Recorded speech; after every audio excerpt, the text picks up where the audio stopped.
আসসালামু আলাইকুম। নিশ্চয়ই আল্লাহর রহমতে সবাই ভালো আছেন। তো আসলে আমাদের জীবন মানেই রান্না বান্না, অসুস্থ হইলেও কোনো কাজ নেই, যাই রান্না করতেই হবে। আজকে একদমই শরীরে ভালো লাগতেছে না, তারপরে তো রান্না করতে হবে। আসলে মাঝে মাঝে দেখবেন একটু টক জাতীয় জিনিস দেওয়া ভাত খাইতে ইচ্ছা করে। তো আজকে কিন্তু আমি জলফাই টক নিয়েছিলাম, নিয়েছিলাম, সাথে ছোটো মাছ নিয়েছিলাম রান্না করতে, আর ফাঙ্গাস মাছ রান্না করবো দুন্দুল আর আলু দিয়া। তো আসলে মাঝে মাঝে খারাপ লাগলে মনে হয় যে একটু যদি কেউ রান্না করে দিত একটু খাইতে পারতাম। তো আসলে কিছু করার নাই, আরও খারাপ লাগলেও নিজের তো রান্না করতে হবে, নিজেরা নিজেরই খাইতে হবে। তবে দেখেছে আমি তো আর একলা না যে আমি রান্না করলাম না, ভালো লাগে না। তবে আমার তো যারা পরিবারের সদস্য আছে তাদের খাওয়ার চিন্তা করতে হয়, আসলে নিজের চিন্তা করার সময় নেই এখন।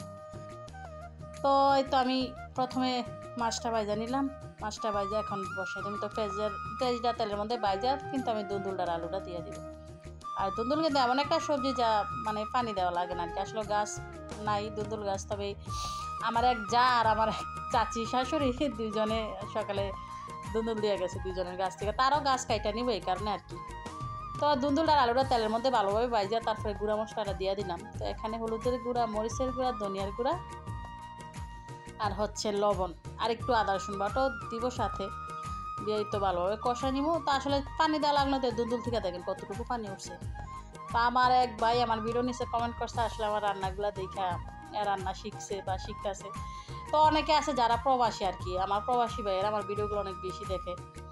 তো আসলে এরকমটা শুনলে ভালো লাগে। আসলে অনেকে অনেক রকমের আইডিয়া নাই কীভাবে রান্না করে, তবে আসলে একটা সময় জীবনের চাপে বেড়ে সবই করতে হয়। যেহেতু তবু ছেলেদের রান্নাবান্নার কাজ না, তারপরও যারা বাইরে থাকে প্রবাসে থাকে তারা কিন্তু নিজেদের রান্নাবান্না নিজেরাই করে খায়। তো দেখেন গাছের সবজি তো একটু খাইতে ভালো লাগে। তো আমার কিন্তু তরকারিটা রান্না করা শেষ। তো এখন আমি জলফাই টকটা রান্না করবো। তো আমি মশলাটা ভালোভাবে কষাইয়া তারপরে কিন্তু জলফাইটা দিয়ে দেবো। তবে যেই কোনো সিজনালেই দেখা গেছে জলফাইটা এখন নামছে, মাছ ছোটো মাছ দিয়ে কিন্তু এভাবে রান্না করলে খাইতে খুব ভালো লাগে। আর যেহেতু শরীরে একটু ভালো লাগে না, এই কারণে মনে হলো যে টক রান্না করলে টক দিয়ে ভাত খেতে পারবো। তো জলফাইটা ভালোভাবে কিন্তু আমি আগে কষাই নিয়েছিলাম, আর এখন যে ছোটো মাছটা দিয়ে দিলাম। তবে ছোটো মাছের অন্যান্য এলাকায় খায় কিনা জানি না, তবে আমাদের এই এলাকায় কিন্তু এই জলফাই টক ফেমাস। আমরা আমাদের ফ্যামিলিগতভাবে কিন্তু আমরা টকটা খুব বেশি পছন্দ করি। দেখা গেছে আমার আব্বা কিন্তু প্রতিদিনই টক খাইতেছে আর কি। তো ছোটো মাছের টক প্রতিদিনই রান্না করে দেওয়া হয়। আমি কিন্তু মাছটা সব ভালোভাবে কষা এখন জলের জন্য পানি দিয়ে নিতে একটু জল জল রাখুন, যেহেতু টক আর কি, যাতে জলটা দিয়ে ভাত খাওয়া যায়।